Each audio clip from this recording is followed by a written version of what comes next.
First and foremost, I want to credit Digital Foundry for putting together this amazing video. I'm going to have a link down below in the description box directly to this video. I just thought that I would play that in the background a little bit while I just share with you my quick thoughts on the takeaway from this video. So unfortunately, it is what we thought it is. On the PS5, it is only 30 FPS, but it is 4K. With the use of FSR2, which you can change the anti-aliasing to FXAA if you wish, then it makes it not look nearly as nice. So I don't know why you would want to do that. So under the anti-aliasing, definitely put it on FSR2. And on the PS5, you are running the PS4 Pro version of the game. So the PS4 Pro version of the game, there it is right there, is the exact same as the PS5. There are no PS5 additional enhancement. It's the PS4 Pro code.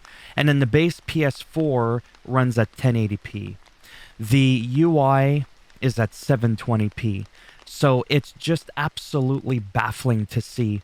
And the graphics are cleaner, they're sharper, the shadows are also enhanced on the PS4/PS5.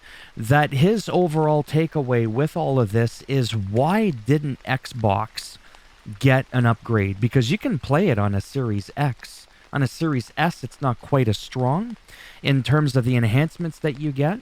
But even on the Series X, which I just tested a couple of minutes ago, when you compare to the PS5 and you go ahead and you watch this video, you will see that our new version, it's like we almost got overcompensated for not being able to play it on PS4 for so long, that we're getting some extra goodies that, quite frankly, should have been updated to Xbox players for free. And I actually just tried to play online as well on the Xbox version, and multiplayer was still working. There is no multiplayer again, but we already knew that when it comes to the Switch and or PlayStation version. So, in closing, very lazy port. We now have the proof of that.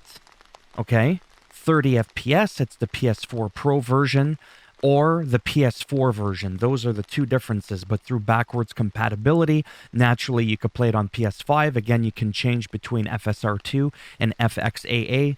Use the FSR2 night and day. To me, the best version of this game, there's that shadows that they were talking about, is probably on the Switch. Being able to have a Rockstar open world game such as the masterpiece that is Red Dead Redemption, the original game, I could see this being more worth it on the Nintendo Switch. Okay? When it's docked, apparently on the Switch, it is 1080p 30 FPS. When it's in handheld mode, I think it's 720p 30 FPS. Don't quote me too much on that. I just kind of wanted to quickly ramble, and I was kind of hoping to make the video shorter. It is. I'm only a couple of minutes in. But again, go ahead, watch his video. It's beautifully pieced together. I'm very much enjoying piggybacking off of his hard work. But like I said in the very beginning, I wanted to give full credit to him or her or whoever they are over there, so that you don't think that this is just, my work, because it isn't. I'm on their channel. You could see it, Digital Foundry. They're absolutely amazing when it comes to this stuff. And it's also a huge, gigantic piss-off, but I can't say I'm surprised, unfortunately. This is why they didn't really share with us any of the details, did they?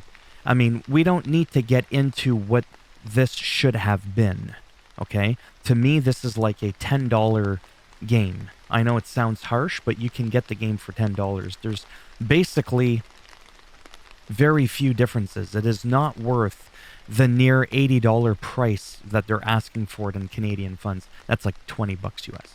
I'm just kidding. Anyways, there you have it.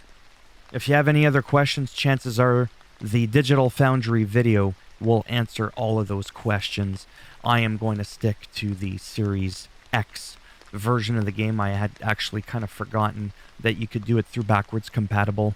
So I'm going to go ahead and play that and kind of get it out of my system so that I'm not tempted to buy it on the PlayStation, which is my main console of choice. Maybe someday on the Switch. Oh, and on the store, it is apparently 10 gigs. I think it was on the Switch. And then on the PlayStation Store, it showed that it was 10 gigs with Undead Nightmare and everything. And the Xbox Series X version, if that matters, it's 9.3. So it's relatively-ish the same size. Not a huge game, but there you have it. As always, if you like the video, go ahead, give it a thumbs up. It does greatly help support the channel with the algorithm. If you didn't like the video, go ahead, give it a thumbs down. I'll bend it in half, break it off in your ass. And don't forget, again, Digital Foundry. Amazing. Take care. If you want to subscribe, obviously, that would be great. But if not, whatever. And maybe I'll see some of you in the next one. Bye for now.